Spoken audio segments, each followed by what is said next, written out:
للا البي قمر. اليوم جيت باش نحكي لكم على تاريخ قصتها. للا قمر هي واحدة من أشهر النساء في تاريخ تونس الحديث، وعرفت بكونها زوجة 3 بيات من السلالة الحسينية اللي حكموا تونس في القرن ال19 وبداية القرن ال20. للا قمر ما كانتش متزوجة مرة برك، بل تزوجت 3 بيات في النظام الحسيني، وهو أمر نادر جدا في التاريخ. الزواج الأول مع محمد الصادق باي سنة 1871 اللي كان يكبرها بحوالي 50 سنة، لكن العلاقة كانت غير تقليدية وما عاشوش علاقة زوجية كاملة.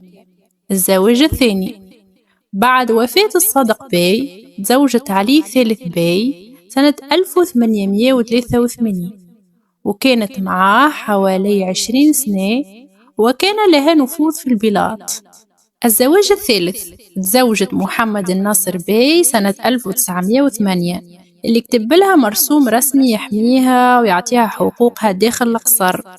خلال هالزيجات الثلاث للا قمر ما أنجبتش أولاد بالدم، لكن عندها ابن متبنى اسمه شادلي الحيدر.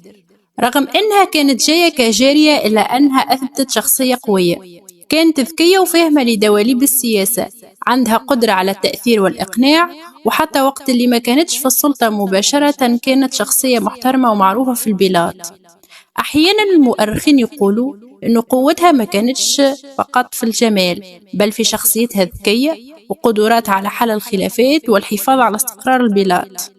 توفيت في 31 ديسمبر 1942 في المرسى، ودفنت في جبانة الجلاس بتونس. اسمها بقى مرتبط بالفترة الانتقالية في تاريخ تونس بين الحكم التقليدي العثماني وأيام الحماية الفرنسية.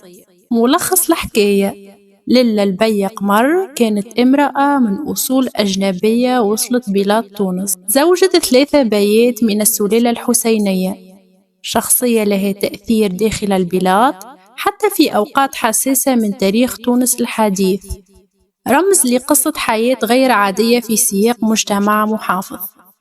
كان تحب حكايات كيف ما هكا وعجبوك تبعنا.